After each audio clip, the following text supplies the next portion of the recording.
Washington is changing its tone on Venezuela, and this time it doesn't sound like diplomacy.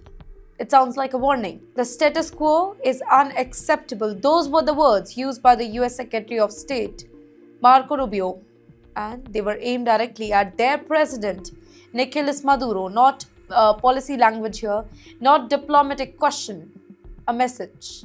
Let's break this down. You're watching TimesXP. My name is Riddhi, and for years, the US has sanctioned Venezuela. Frozen assets, oil restrictions, travel bans, and now something feels very different, sharper, more public, more personal. Rubio's message, it was kind of blunt. The US, he said, cannot live with Venezuela run by Maduro. Not anymore. According to Washington, Maduro's government represents instability.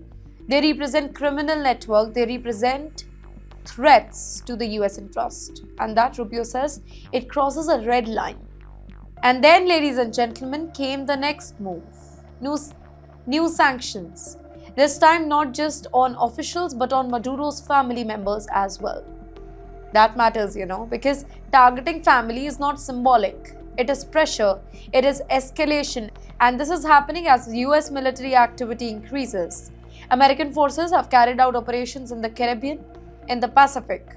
Now, officially, the target are drug traffickers, narco networks, illegal routes. But critics are asking a louder question: is this about drugs or about Venezuela? Now, listen carefully to what President Trump is not ruling out. When asked directly about the war with Venezuela, he did not say no. He spoke instead about defending the US interests, restoring stability, all options being on the table. Now, in Washington language, that's a loaded statement.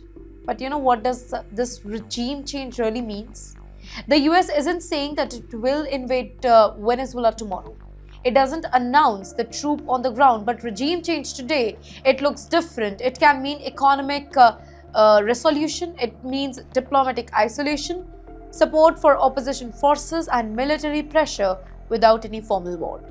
A slow squeeze. Caracas is watching closely. Maduro has already called the US actions aggressive, imperial, a violation of their sovereignty.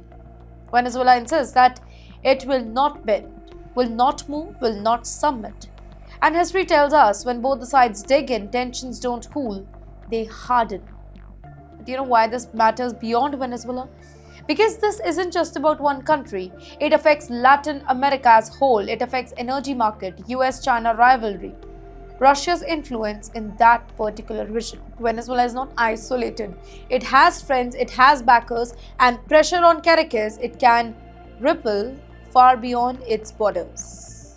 So in the end, the US is spiraling impatience. Rubio is using sharper language. Sanctions are widening, military activity is rising, and Trump is keeping the door open.